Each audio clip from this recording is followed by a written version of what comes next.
Next మూత్రం ఏర్పడే విధానం గురించి చూద్దాం. మరి మూత్రం ఏర్పడే విధానం గురించి తీసుకున్నట్లయితే మరి మూత్రం ఏర్పడేటటువంటి విధానంలో మనకి ఉండేటటువంటి దశల్లో మనకి 4 దశలు ఉంటాయి. గుచ్చ గాలనం అంటారు ఫస్ట్ది, గ్లోమెరులార్ ఫిల్టరేషన్ అంటారు. నెక్స్ట్ రెండవది వరణాత్మక పునఃశోషణం, ట్యూబులార్ రీఅబ్జార్ప్షన్. తర్వాత మూడవది నాళికా స్రావం, ట్యూబులార్ సిక్రిషన్ అంటారు. నెక్స్ట్ నాలుగవది ఫార్మేషన్ ఆఫ్ కాన్సన్ట్రేషన్ యూరిన్, అధిక గాఢత కలిగినటువంటి మూత్రం ఏర్పడటం. సో కాబట్టి ఈ 4 స్టేట్మెంట్లు అనేటటువంటి సైడ్ హెడ్డింగ్స్ చాలా చాలా ఇంపార్టెంట్ అండి. ఎందుకంటే మొన్న గతంలో డిఎస్సిలో అడిగినటువంటి దాంట్లో ఈ సరైనటువంటి వరుస క్రమాన్ని గుర్తించండి అని కూడా అడిగాడు. సో కాబట్టి మనకి వరుస క్రమం అనేది చాలా చాలా ఇంపార్టెంట్. గుచ్చగాలము, glomerular filtration, tubular reabsorption, tubular secretion, next formation of concentrated urine. ఇవి 4 చాలా చాలా ఇంపార్టెంట్. మరి ఇవి ఎక్కడ ఏం జరుగుతాయి అనేటటువంటిది కూడా మనకి చాలా చాలా ఇంపార్టెంట్ అండి. దీని మీద కూడా మనకి బిట్లు అడగడానికి అవకాశం ఉంటుంది. మరి మూత్రం ఏ విధంగా ఏర్పడుతుంది అనేటటువంటి దాని గురించి ఇక్కడ చూద్దాం మనం. చూడండి, ఫస్ట్ గుచ్చ గాలనం, గ్లోమెరులార్ ఫిల్టరేషన్ అనేటటువంటి దాంట్లో మనకి తీసుకున్నట్లయితే పేరులోనే ఉంది. గుచ్చం అంటే ఏంటి? రక్తకేశ నాళిక గుచ్చం. ఆల్రెడీ ఇక్కడ మనం చెప్పాం రక్తకేశ నాళిక గుచ్చం అంటే బౌమన్స్ క్యాప్సూల్ లో ఉన్నటువంటి రక్తకేశ నాళికల వల ఏదైతే ఉందో, గుచ్చం ఏదైతే ఉందో దాన్ని రక్తకేశ నాళిక గుచ్చం అని చెప్పాం. ఇక్కడ ఇది గుచ్చం, అర్థమైందా? ఈ గుచ్చంలో జరిగేటటువంటి గాలనం, గాలనం అంటే ఏంటంటే ఫిల్టరేషన్ అంటే ఏంటి? మనం వడపోస్తాం కదా, ఆ వడపోసేటటువంటి ప్రక్రియనే మనకి సైంటిఫిక్ గా ఏ పదాన్ని వాడతారంటే గాలనం అంటారు, ఫిల్టరేషన్ అంటారు. గాలనం అంటే చూడండి, గ్లోమెరులార్ ఫిల్టరేషన్, ఫిల్టరేషన్ ప్రాసెస్ ఎక్కడ జరిగింది? గ్లోమెరులస్ లో జరిగింది. ఇది చూడండి, ఫిల్టరేషన్ ప్రాసెస్ ఎక్కడ జరిగిందంటే గ్లోమెరులస్ లో జరిగింది. అంటే బౌమన్స్ క్యాప్సూల్ లోపల గ్లోమెరులస్ ఉంది కదా, రక్తకేశ నాళిక గుచ్చం ఉంది కదా, రక్తకేశ నాళిక గుచ్చంలో జరిగేటటువంటి వడపోతనే, రక్తకేశ నాళిక గుచ్చంలో జరిగే వడపోతనే గుచ్చ గాలనం అంటారు. అర్థమైంది కదా? ఇది ఫస్ట్ స్టెప్. నెక్స్ట్ రెండవది వరణాత్మక పునఃశోషణ. పేర్లలోనే ఉండేయండి, పేర్లు మనం గుర్తు పెట్టుకుంటే చాలా ఈజీగా గుర్తు పెట్టుకోవచ్చు. వరణాత్మక పునఃశోషణం అంటే దాంట్లో మనకి సెలెక్టివ్ రీఅబ్జార్ప్షన్ అని అర్థం యాక్చువల్ గా అయితే తెలుగులో. అక్కడ కానీ ఇంగ్లీష్ లో మనకి ఏముంటుందో ట్యూబులర్ రీఅబ్జార్ప్షన్ ఉంటుంది. వ్యర్థ పదార్థాల్లో కొన్ని ఉపయోగపడే ఉంటే అవి తీసుకున్నట్లయితే దాన్ని వరణాత్మక పునఃశోషణం అంటారు. అర్థమైంది కదా? అంటే వేస్ట్, వ్యర్థ పదార్థాల్లో, మూత్రంలో ఉన్నటువంటి వ్యర్థ పదార్థాల్లో ఉన్నటువంటి కొన్ని ఉపయోగపడే వాటిని పీల్చుకుంటే దాన్ని వరణాత్మక పునఃశోషణం అంటారు. మొత్తం నెక్స్ట్ చూద్దాము సీక్వెన్స్ ప్రకారం అవి ఎట్లా గుర్తుపెట్టుకోవాలని చెప్తున్నా. పునఃశోషణం అంటే ఏంటి? మళ్ళీ తీసుకోవటం. నెక్స్ట్ నాళికా స్రావం అంటే ఏంటి? పేరులోనే ఉంది, సిక్రిషన్, ట్యూబులార్ సిక్రిషన్ అంటే ఏంటి? స్రవించటం, విడుదల చేయటము, తీసుకోవటం. నెక్స్ట్ అధిక గాఢత కలిగినటువంటి మూత్రం ఏర్పడటం అంటే ఏంటంటే ఫార్మేషన్ ఆఫ్ కాన్సన్ట్రేటెడ్ యూరిన్, ఎక్కువ గాఢత కలిగినటువంటి మూత్రం ఏర్పడటం. సో ఇప్పుడు వీటన్నిటి గురించి మనం వరుసగా ఒక్కో దాని గురించి డిస్కస్ చేద్దాం. చూడండి, గుచ్చగాలనం అంటే ఏంటి? చూడండి, ఇక్కడ అభివాహి వృక్కధమని, అపరెంట్ ఆర్టీరియోల్ నుంచి బ్లడ్ అనేది బౌమన్స్ క్యాప్సూల్ లోకి వస్తుంది. బౌమన్స్ క్యాప్సూల్ లోకి వచ్చిన తర్వాత ఈ బౌమన్స్ క్యాప్సూల్ లో ఉన్నటువంటి గ్లోమెరులస్ లేదా వృక్కనాళం ఏదైతే ఉందో ఈ వృక్కనాళికలో రక్తం అనేది వడపోత ప్రక్రియ జరుగుతుంది అని చెప్పాం. ఎందుకు వడపోత ప్రక్రియ జరుగుతుంది అంటే చూడండి, అభివాహి వృక్కధమని యొక్క డయామీటర్ ఎక్కువగాను దీని యొక్క డయామీటర్ తక్కువగా ఉంది, డిఫరెంట్ ఆర్టీరియల్ డయామీటర్ తక్కువగా ఉంది. మరి ఈ రెండింటి డయామీటర్ లో వ్యాసంలో తేడా ఉండటం వల్ల ఈ రక్తకేశ నాళిక గుచ్చంలో రక్తం అనేది వడపోత ప్రక్రియకు గురి కాబడింది. రక్తం అనేది వడపోత ప్రక్రియకు గురి అయ్యి ఇక్కడ నుంచి సమీప సంవలిత నాళికలోకి వచ్చింది. వడపోత జరిగి సమీప సంవలిత నాళికలోకి వచ్చింది. ఆ సమీప సంవలిత నాళికలోకి వచ్చినటువంటి ఆ రక్తంలో ఉన్నటువంటి భాగాన్ని ఏమంటారంటే ప్రైమరీ యూరిన్ అంటారు, ప్రాథమిక మూత్రము. ఓకే, చూడండి, గుచ్చ గాలనంలో మనకి బౌమన్స్ క్యాప్సూల్ లోపల జరుగుతుంది. బౌమన్స్ క్యాప్సూల్ రక్తకేశ లోపల ఉన్నటువంటి రక్తకేశ నాళిక గుచ్చంలోకి రక్తం వచ్చిన తర్వాత అక్కడ ఆ పీడంలో తేడా ఉండటం వల్ల రక్తం ప్రెజర్ కి గురైనప్పుడు అక్కడ ఏమవుతుందంటే ఆ రక్తకేశ నాళిక గుచ్చంలో నుంచి రక్తం అనేది వడపోత ప్రక్రియ జరిగి బౌమన్స్ క్యాప్సూల్ లోంచి కింద ఉన్నటువంటి ప్రాక్సిమల్ కన్వల్యూటెడ్ ట్యూబ్యూల్, సమీప సంవలిత నాళికలోకి రక్తంలో ఉన్నటువంటి భాగం అనేది దీంట్లోకి వస్తుంది. దీన్ని ప్రైమరీ యూరిన్ లేదా ప్రాథమిక మూత్రం అంటారు. మరి ప్రాథమిక మూత్రం అనేది ఏ భాగంలో ఏర్పడుతుంది అని కూడా అడుగుతాడు. కాబట్టి ఎక్కడ ఏర్పడుతుంది? ప్రైమరీ యూరిన్ లేదా ప్రాథమిక మూత్రం అంటే సమీప సంవలిత నాళికలో ఏర్పడుతుంది. ప్రాథమిక మూత్రం యొక్క కాన్సన్ట్రేషన్ అనేది రక్తం యొక్క కాన్సన్ట్రేషన్ కి సమానంగా ఉంటుంది. అంటే దాదాపు రక్తం లాగే ఉంటుంది, కానీ రక్తంలో రక్త కణాలు ఉంటాయి, కానీ దీంట్లో ప్రాథమిక మూత్రంలో మాత్రం రక్త కణాలు అనేవి ఉండవు. అది దీనికి ఉండేటటువంటి తేడా, గుర్తుపెట్టుకోండి. ప్రాథమిక మూత్రము ఏదైతే ఉందో, అంటే ప్రైమరీ యూరిన్ అని ఎందుకన్నారంటే నెక్స్ట్ ఆ ప్రైమరీ యూరినే ఫైనల్ గా యూరిన్ తయారైంది. అంటే యూరిన్ బయటికి ఎలిమినేట్ చేసే యూరిన్ ఏదైతే ఉందో అది ప్రైమరీ స్టేజ్ లోనే ఇక్కడ తయారైంది, మొట్టమొదటి తయారైంది కాబట్టి దీన్ని ప్రైమరీ యూరిన్ అంటారు. ఇప్పుడు స్కూల్ ఉందనుకోండి, ప్రైమరీ స్కూల్ అని ఎట్లా చెప్తున్నా అంటే స్కూల్లో స్టార్టింగ్ ఏదే అది ప్రైమరీ స్కూల్. ఇక్కడ కూడా అంతే, యూరిన్ ఫామ్ అయ్యేటప్పుడు ఏదైతే మనం బయటికి ఎలిమినేట్ చేసేటటువంటి యూరిన్ ఉందో అది ప్రైమరీ స్టేజ్ లో ఎప్పుడైతే ప్రొడ్యూస్ అయిందో దాన్ని ప్రైమరీ యూరిన్ అని చెప్తున్నారు. కాబట్టి ప్రైమరీ యూరిన్ అనేది ప్రాక్సిమల్ కన్వాల్యూటెడ్ ట్యూబ్యూల్ లోకి వచ్చి తయారవుతుంది. నెక్స్ట్ అది ఈక్వల్ టు ద బ్లడ్ యొక్క కాన్సన్ట్రేషన్ కి ఈక్వల్ గా ఉంటుంది, రక్తానికి సమానంగా ఉంటుంది. కానీ రక్తంలో రక్త కణాలు ఉంటాయి, కానీ దీంట్లో మాత్రం రక్త కణాలు అనేవి ఉండవు. అది దీనికి ఉన్న డిఫరెన్స్. ఇది గుచ్చగాళ్ళం. ఈ విధంగా మనకి బోమన్స్ క్యాప్సూల్ లో రక్తం వడపోత ప్రక్రియకి గురి అయ్యి రక్తంలో ఉన్నటువంటి కొంత పోర్షన్ కిందకి దిగి ప్రాక్సిమల్ కన్వాల్యూటెడ్ ట్యూబ్యూల్ సమీప సంవలిత నాళికలోకి వచ్చింది. ఓకే, అది ప్రాథమిక మూత్రం లేదా ప్రైమరీ యూరిన్. మరి అట్లా రావడానికి మనకి చూడండి, బోమన్స్ క్యాప్సూల్ లో double wall cup like structure అని చెప్పాము. ఈ కప్ లైక్ స్ట్రక్చర్ లోపల మనకి ఇట్లా కొన్ని సెల్స్ అనేవి ఉంటాయి, single layer of epithelial cells ఉంటాయి. అంటే ఒకే కణం మందంలో ఉన్నటువంటి ఉపకళా కణాలు అనేవి ఉంటాయి. దాన్ని ఏమంటారంటే పోడోసైట్స్ అంటారు. ఇది చూడండి, ఈ పోడోసైట్స్ మధ్యలో చిన్న చిన్న రంధ్రాలు ఉంటాయి. ఆ రంధ్రాల ద్వారా ఏమవుతుందంటే బ్లడ్ అనేది ఫిల్టరేషన్ ప్రాసెస్ గురైంది, అంటే రక్తం వడపోత ప్రక్రియకు గురి అయ్యి కింద ఉన్నటువంటి బోమన్స్ క్యాప్సూల్ లో కిందకి వస్తుంది. ఇది సో ఇది గుర్తుపెట్టుకుని చాలా చాలా ఇంపార్టెంట్. బోమన్స్ క్యాప్సూల్ లోపల బోమన్స్ గుడిక లోపల ఉన్నటువంటి కణాలు ఏంటి అంటే పోడోసైట్స్ అంటారు. ఈ పోడోసైట్స్ అనేటటువంటి సెల్స్ ఉంటాయి. ఆ సెల్స్ మధ్యలో ఉన్న చిన్న చిన్న రంధ్రాలు ఉంటాయి. ఆ రంధ్రాల ద్వారా రక్తం అనేది ఫిల్టరేషన్ ప్రాసెస్ గురయ్యి వడపోత ప్రక్రియకు గురి అయ్యి కిందికి రావడం జరుగుతుంది. అప్పుడే అది ప్రాథమిక మూత్రం లాగా మారుతుంది. ఇది గుచ్చగాలు. నెక్స్ట్ రెండవది ఏంటి అంటే వర్ణాత్మక పునఃశోషణం. పేరులోనే ఉంచండి, ట్యూబులార్ రీఅబ్జార్ప్షన్. ఇక చూడండి, ఇక్కడ ఈ ప్రాథమిక మూత్రం ప్రైమరీ యూరిన్ ఏదైతే ఉందో చూడండి, ఆ ప్రైమరీ యూరిన్ తర్వాత యూరిన్ అయిద్దని చెప్పాం మనం. అది ఎట్లా అవుతుంది అంటే ప్రైమరీ యూరిన్ ఇక్కడ ప్రాక్సిమల్ కన్వాల్యూటెడ్ ట్యూబ్యూల్, అక్కడ నుంచి లూప్ ఆఫ్ హెన్లీలోకి వచ్చింది, ఇక్కడ నుంచి డిస్టల్ కన్వాల్యూటెడ్ ట్యూబ్యూల్ లోకి పోయింది, తర్వాత సంగ్రహణ నాళం కలెక్టింగ్ డక్ట్ లోకి పోయింది, అక్కడ నుంచి మనకి కిడ్నీలో ఉన్నటువంటి ద్రోణి అని చెప్పాం పెల్విస్, ఆ పెల్విస్ లోకి వచ్చి అక్కడ నుంచి మూత్రనాళాల ద్వారా బయటకు వెళ్ళిపోయింది. అది మరి అట్లా బయటికి పోయేటటువంటి ఆ మూత్రం ఏదైతే ఉందో దాన్ని ప్రాథమిక స్థాయిలో ప్రాథమిక మూత్రం అని చెప్పాం కదా. ప్రాథమిక మూత్రము కన్వర్ట్స్ ఇంటూ మనకి ఎట్లా కన్వర్ట్ అయ్యింది, మూత్రంలా కన్వర్ట్ అయ్యింది అని చెప్పాం. కానీ మరి అట్లా బయటికి పోయేటటువంటి మూత్రములో మనకు ఉపయోగపడేటటువంటివి ఉంటాయి కొన్ని. ఆ ఉపయోగపడేటటువంటివి ఏవైతే ఉన్నాయో అవి మూత్రం ద్వారా బయటికి పోతే మనకి నష్టం కదా. కాబట్టి అందుకని ఏంటి అంటే ఆ ప్రాథమిక మూత్రంలో ఉన్నటువంటి ఉపయోగపడేటటువంటి యూస్ఫుల్ ఎలిమెంట్స్ ఏవైతే ఉన్నాయో ఆ యూస్ఫుల్ ఎలిమెంట్స్ మొత్తం కూడా ఇక్కడ పైన ఉన్నటువంటి ఈ రక్త కేశనాళిక వల ఏదైతే ఉందో బాహ్య రక్త కేశనాళిక వల అది పీల్చుకుంటుంది, అది పునఃశోషణం చేసుకుంటుంది. సో దాన్నే ఏమన్నారంటే వర్ణాత్మక పునఃశోషణం అంటారు, గుర్తుపెట్టుకోవాలి. ఈ వర్ణాత్మక పునఃశోషణలో మనం అక్కడ ఒకే ఒక పాయింట్ గుర్తుపెట్టుకుంటే సరిపోద్దండి. ఎక్కడి నుంచి అక్కడే పోతుంది, ఒకే పాయింట్ గుర్తుపెట్టుకుంటే సరిపోద్ది. వర్ణాత్మక పునఃశోషణం అంటే ఏంటి అంటే యూ షేప్ లో ఉన్నటువంటి లూప్ ఆఫ్ హెన్లీ ఏదైతే ఉందో హెన్లీ సిక్కింలో ఉన్నటువంటి ప్రాథమిక మూత్రంలో ఉపయోగపడేటటువంటి పదార్థాలతో పాటు ఉపయోగపడిన పదార్థాలు కూడా ఉంటాయని చెప్పాం. ఆ ఉపయోగపడేటటువంటి పదార్థాలు మాత్రమే దాని పైన ఉన్నటువంటి బాహ్య రక్త కేశనాళిక వల ఏదైతే ఉందో పెరిట్యూబులర్ క్యాపిల్లరీ అది అబ్జార్బ్ చేస్తుంది. ఎందుకంటే అది అబ్జార్బ్ చేసుకుని మళ్ళీ మన బాడీలో రక్త ప్రసరణలోకి పంపించింది. అది అర్థమవుతుంది కదా. ఇక్కడ చూడండి, ఈ పైన ఉన్నటువంటి ఈ పెరిట్యూబులర్ క్యాపిల్లరీ బాహ్య రక్త కేశనాళిక వల ఏదైతే ఉందో అది మన శరీరంలోనే సర్క్యులేట్ అవుతూ ఉంటది, బ్లడ్ తోటి కనెక్ట్ అయి ఉంటుంది, బ్లడ్ వెజల్స్ తోటి. కానీ ఇక్కడ చెప్పినటువంటి ఈ రేనల్ ట్యూబ్యూల్ ఏదైతే ఉందో ఇది బయటికి యూరిన్ ఎలిమినేట్ చేసేటటువంటి ఛానల్, అంటే ఇది డ్రైనేజ్ లాంటిది. అర్థమవుతుంది కదా.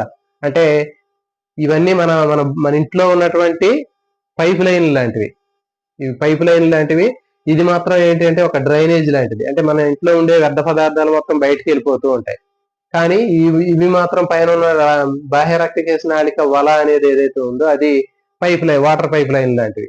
కాబట్టి ఇక్కడ మనకి వర్ణాత్మక పునఃశోషణం అంటే ఏంటి అంటే ప్రాథమిక మూత్రం ఏర్పడి ఈ వృక్క నాళిక ద్వారా కిందకి వెళ్ళిపోయి బయటికి మూత్రం రూపంలో బయటికి పోయే లోపులోనే ఏం చేస్తుంది అంటే ఈ పార్ట్కి వచ్చిన తర్వాత, అంటే లూప్ ఆఫ్ హెన్లీ దగ్గరకు వచ్చిన తర్వాత దానిపైన ఉన్నటువంటి పెరిట్యూబులర్ క్యాపిల్లరీ ఏదైతే ఉందో బాహ్య రక్తకేశ నాళిక వల అది ఏం చేసింది, ఉపయోగపడేటటువంటి పదార్థాలని పీల్చుకుంటది. ఎందుకంటే మరి అవి బయటికి పోతే మన శరీరానికి నష్టం కాబట్టి. అట్లా పీల్చుకోవడాన్ని ఏమంటారంటే వరణాత్మక పునఃశోషణం అంటారు. నెక్స్ట్ మూడవది నాళికాస్రావము. నాళికాస్రావం అంటే ఏంటో చూద్దాం. నాళికాస్రావం అంటే పేరులోనే ఉంది, నాళిక, బాహ్య రక్తకేశ నాళిక. బాహ్య రక్తకేశ నాళిక వల అని చెప్పాం కదా ఇక్కడ. ఈ బాహ్య రక్తకేశ నాళికనే షార్ట్ కట్ లో ఏమంటున్నారంటే నాళిక అంటారు, గుర్తుపెట్టుకోండి. పైన ఉన్న బాహ్య రక్తకేశ నాళిక ఏదైతే ఉందో పెరిట్యూబులర్ క్యాపిల్లరీ, దాన్నే ట్యూబులార్ అనే ఒక పదాన్ని ఉపయోగించడం జరిగింది.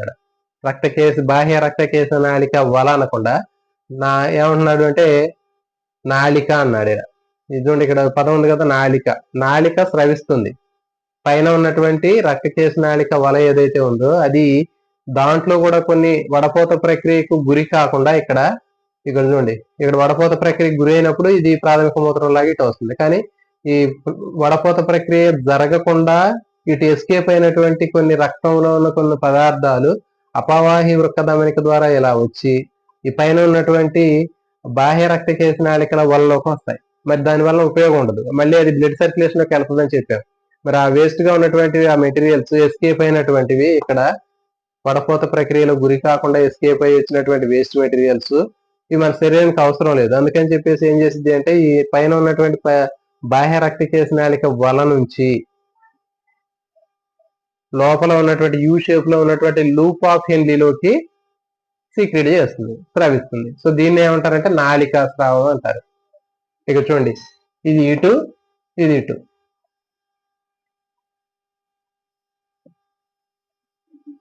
రెండోది వరణాత్మక పునఃశోషణం అంటే చూడండి, లూప్ ఆఫ్ హెన్లీ నుంచి బయట ఉండేటటువంటి బాహ్య రక్తకేశ నాళిక వలలోకి ఉపయోగపడే పదార్థాలు. తర్వాత మూడవది నాళికాస్రావం అంటే పైన ఉన్నటువంటి బాహ్య రక్తకేశ నాళిక వలలో ఉన్న ఉపయోగపడినటువంటి పదార్థాలు యూ షేప్ లో ఉన్నటువంటి లూప్ ఆఫ్ హెన్లీలోకి సీక్రెట్ చేస్తుంది. సో ఇదేనండి, రెండు రివర్స్ లో ఉంటాయి అంతే. ఆ పదాలు గుర్తుపెట్టుకుంటే సరిపోద్ది.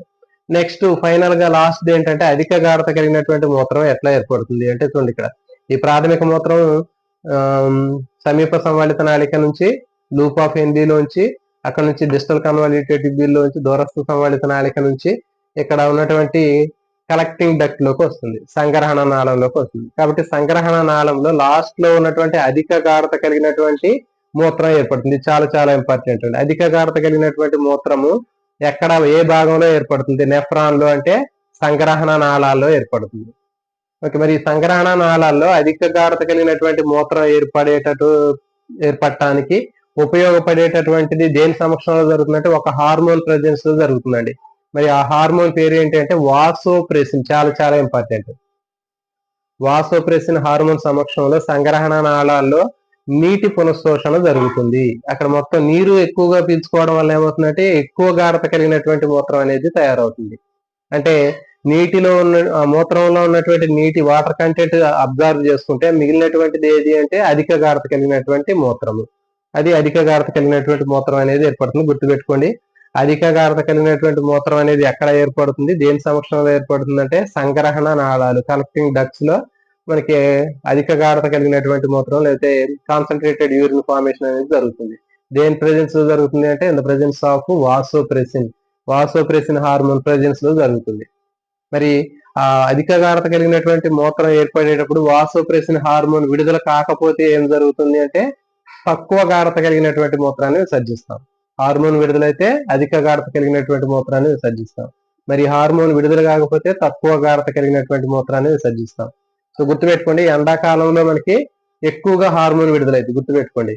ఎండాకాలంలో మనం అధిక గాఢత కలిగినటువంటి చిక్కగా ఉన్నటువంటి ఎల్లో కలర్ లో ఉన్నటువంటి యూరిన్ ని మనం ఎక్స్పీడ్ చేస్తూ ఉంటాం. ఎందుకు అంటే వాసోప్రెసిన్ హార్మోన్ ఎక్కువగా రిలీజ్ అవుతుంది. అంటే మన బాడీకి వాటర్ ఎక్కువగా కావాలి కాబట్టి యూరిన్ ద్వారా పోయే వాటర్ ని రీఅబ్జర్వ్ చేసింది. మరి అదే వింటర్ సీజన్ లో, వర్షాకాలంలో కానీ తీసుకుంటే మరి యూరిన్ అనేది ఎక్కువ సార్లు రిపీటెడ్ గా యూరిన్ వస్తూ ఉంటుంది. తర్వాత ఎక్కువ డైల్యూట్ యూరిన్ పాస్ చేస్తూ ఉంటాం. అంటే బాగా తక్కువ గాఢత కలిగినటువంటి వాటర్ లాగా ఉన్నటువంటి ట్రాన్స్పరెంట్ గా ఉన్నటువంటి యూరిన్ పాస్ చేస్తూ ఉంటాం. ఎందుకంటే మరి ఆ వర్షాకాలంలో కానీ లేకపోతే వింటర్ సీజన్ లో కానీ వాసోప్రెసిన్ హార్మోన్ విడుదల కాదు కాబట్టి మనకి యూరిన్ ద్వారా ఎక్కువ క్వాంటిటీ ఆఫ్ యూరిన్ అనేది, వాటర్ అనేది బయటికి పోతూ ఉంటుంది. సో అది వాసోప్రెసిన్ సంబంధించింది గుర్తుపెట్టుకోండి. వేసవి కాలంలో సమ్మర్ లో ఎక్కువగా రిలీజ్ అవుతుంది వాసోప్రెసిన్.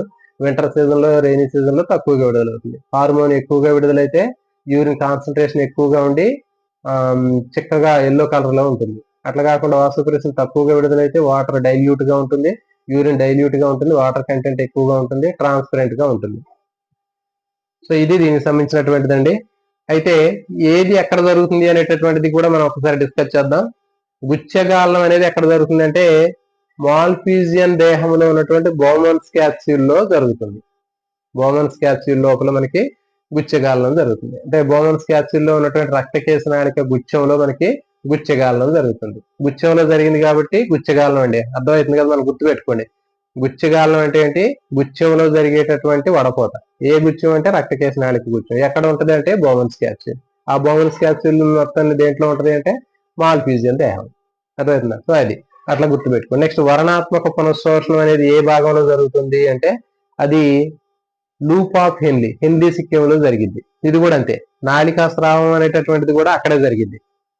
గుర్తుపెట్టుకోండి. వర్ణాత్మక పునఃశోషణము ఇక చూడండి ఇక్కడ, ఈ వర్ణాత్మక పునఃశోషణము, నాళికా స్రావము, సెకండ్ థర్డ్ రెండు కూడా ఈ యూ షేప్ లో ఉన్నటువంటి లూప్ ఆఫ్ హెన్లీలో జరుగుతాయి, హెన్లీ సిక్కింలో జరుగుతాయి. అయితే ఎటు నుంచి ఎటు జరుగుతాయి అనేది కూడా గుర్తుపెట్టుకుందాం. చూడండి, వర్ణాత్మక పునఃశోషణం అంటే యూ షేప్ లో ఉన్నటువంటి హెన్లీ సిక్కింలో ఉన్నటువంటి వ్యర్థ పదార్థాలు, ఉపయోగపడేవి వ్యర్థ పదార్థాలు ఉన్నటువంటి ప్రాథమిక మూత్రంలో ఉపయోగపడేటటువంటి వాటిని మాత్రమే పైన ఉన్నటువంటి బాహ్య రక్తకేశ నాళిక వల్ల పీల్చుకుంటది. దాన్ని వర్ణాత్మక పునఃశోషణం అన్నారు. నెక్స్ట్ మరి నాళికా స్రావం అంటే పైన ఉన్నటువంటి బాహ్య రక్తకేశ నాళిక వల, పెరిట్యూబులర్ క్యాపిల్లరీ ఏదైతే ఉందో దానిలో ఉన్నటువంటి వేస్ట్ మెటీరియల్స్ దానికి ఉపయోగం ఉండదు కాబట్టి మన బ్లడ్ సర్క్యులేషన్ లోకి వస్తాయి కాబట్టి ఆ వేస్ట్ మెటీరియల్స్ ని ఇక్కడ యూ షేప్ లో ఉన్నటువంటి లూప్ ఆఫ్ హెన్లీలోకి సిక్రెట్ చేసింది. అది నాళికా స్రావం. తర్వాత అధిక గాఢత కలిగినటువంటి మూత్రం ఎక్కడ ఏర్పడుతుంది అంటే కలెక్టింగ్ డక్ట్, సంగ్రహణ నాళాల్లో జరుగుతుంది. సో ఇది ఫస్ట్ స్టెప్ ఇక్కడ జరుగుతుంది. నెక్స్ట్ సెకండ్ థర్డ్ ఇక్కడ లూప్ ఆఫ్ హెన్లీలో జరుగుతాయి. నెక్స్ట్ వచ్చేసి సెకండ్ థర్డ్ ఇక్కడ జరుగుతాయి. నెక్స్ట్ ఫోర్త్ వచ్చేసి కలెక్టింగ్ డక్ట్, సంగ్రహణ నాళాల్లో జరుగుతాయి. సో ఇది దీనికి సంబంధించినటువంటి ఇన్ఫర్మేషన్ అండి.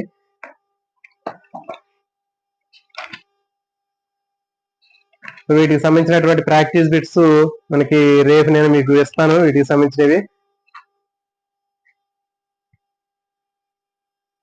చూడండి. మరి డయాబెటిస్ ఇన్సిపిడిస్, వాసోప్రెసిన్ హార్మోన్ విడుదల కాకపోతే ఏమవుతుంది అంటే అధిక గాఢత కలిగినటువంటి, అంటే ఎక్కువ గాఢత తక్కువగా ఉన్నటువంటి మూత్రాన్ని విసర్జించడం జరుగుతుంది. దాన్ని ఆ వ్యాధిని ఏమంటారంటే డయాబెటిస్ ఇన్సిపిడిస్ అంటారు. గుర్తుపెట్టుకోండి, డయాబెటిస్ ఇన్సిపిడిస్ అంటే వాసోప్రెసిన్ హార్మోన్ లోపం వల్ల అతిమూత్ర వ్యాధి ఏదైతే ఉందో, అంటే అధిక సార్లు, ఎక్కువ సార్లు రిపీటెడ్ యూరినేషన్, డైల్యూటెడ్ యూరినేషన్ అనేటటువంటిది జరుగుతూ ఉంటుంది. దాన్ని ఏమంటారంటే డయాబెటిస్ ఇన్సిపిడిస్ అంటారు. గుర్తుపెట్టుకోండి, డయాబెటిస్ ఇన్సిపిడిస్ ఉంటుంది, డయాబెటిస్ మిల్లిటస్ ఉంటుంది. డయాబెటిస్ మిల్లిటస్ అంటే ఏంటంటే చక్కెర వ్యాధి, రక్తంలో షుగర్ లేదా గ్లూకోజ్ లెవెల్ తక్కువగా ఉన్నప్పుడు వచ్చేటటువంటి డిసీజ్ ఏది ఏమంటారు అంటే డయాబెటిస్ మిల్లిటస్. రక్తంలో ఇన్సులిన్ హార్మోన్ లోపం వల్ల రక్తంలో ఉండాల్సినటువంటి చక్కెర పరిమాణం కంటే అధిక పరిమాణంలో చక్కెర ఉన్నప్పుడు ఆ షుగర్ అనేది యూరిన్ ద్వారా బయటికి ఎలిమినేట్ అవుతుంది. సో ఈ ప్రాసెస్ ని దీన్ని ఏమంటారంటే ఈ వ్యాధిని డయాబెటిస్ మిల్లిటస్ అంటారు. ఇది డయాబెటిస్ ఇన్సిపిడస్, వాసోప్రెసిన్ హార్మోన్ లోపం వల్ల వచ్చేది డయాబెటిస్ ఇన్సిపిడస్. అదే ఇన్సులిన్ హార్మోన్ లోపం వల్ల వచ్చేది డయాబెటిస్ మిల్లిటస్. మరి దీన్ని కన్ఫ్యూజ్ కాకుండా గుర్తుపెట్టుకోవడానికి ఒక చిన్న కోడ్ ఉంటుందండి. చూడండి, డయాబెటిస్ మిల్లిటస్ అనేది చక్కెర వ్యాధికి సంబంధించింది, గుర్తుపెట్టుకో. షుగర్ సంబంధించింది. దాన్ని ఎట్లా గుర్తుపెట్టుకోవచ్చు అంటే డయాబెటిస్ మిల్లిటస్, ఈట్ అందులో దాంట్లో మిల్ ఈటస్, మనం తింటున్నాం అనేటటువంటి పదం ఉంటుంది. అక్కడ ఏం తింటామంటే షుగర్, మనం పంచదార తింటాం కదా, షుగర్ తింటూ ఉంటాం ఎక్కువగా. సో కాబట్టి అంటే దాన్ని అట్లా గుర్తుపెట్టుకోండి, డయాబెటిస్ మిల్ ఈటస్, మళ్ళీ ఈటస్, మళ్ళీ తిన్నాము అని గుర్తుపెట్టుకోండి. మళ్ళీ ఈటస్, ఈట్ అంటే తినటం, అజ్ అంటే మనం ఏం తింటాం అంటే షుగర్ తిన్నాం అని గుర్తుపెట్టుకోండి. డయాబెటిస్ ఇన్సిపిడస్ అంటే మూత్రానికి సంబంధించింది. సో ఇదంటే దీనికి సంబంధించినటువంటి టాపిక్. నెక్స్ట్ మిగిలినటువంటి టాపిక్ నెక్స్ట్ రేపు కంటిన్యూ చేద్దాం. వీటికి సంబంధించినటువంటి ప్రాక్టీస్ బిట్స్ ఈ రోజు ఇచ్చినట్లుగా మళ్ళీ రేపు నేను వీటికి ఇస్తాను. ఎందుకంటే మనకి టైం తీసుకున్నట్లయితే ఎక్కువగా చాలా టైం పడుతుంది. మళ్ళీ ఈ టాపిక్ డిస్కస్ చేసుకుని తర్వాత బిట్లు కూడా తీసుకున్నట్లయితే టైం అనేది చాలా ఎక్కువ కన్జ్యూమ్ అవుతుంది. సో కాబట్టి మీరు అర్థం చేసుకొని చదువుకోండి. బిట్లు అనేది చాలా ఈజీగా ఉంటాయి. కాబట్టి ఈ బిట్లన్నిటిని కూడా రేపు మీకు బిట్స్ ఇస్తాను. ఆ బిట్స్ అన్ని కూడా మనం ఆన్సర్ చేయండి. అదేవిధంగా కొత్తగా ఎవరైనా ఛానల్ చూస్తున్నట్లయితే ఛానల్ సబ్స్క్రైబ్ చేయండి. అదేవిధంగా వీడియోని లైక్ చేయండి. Thank you.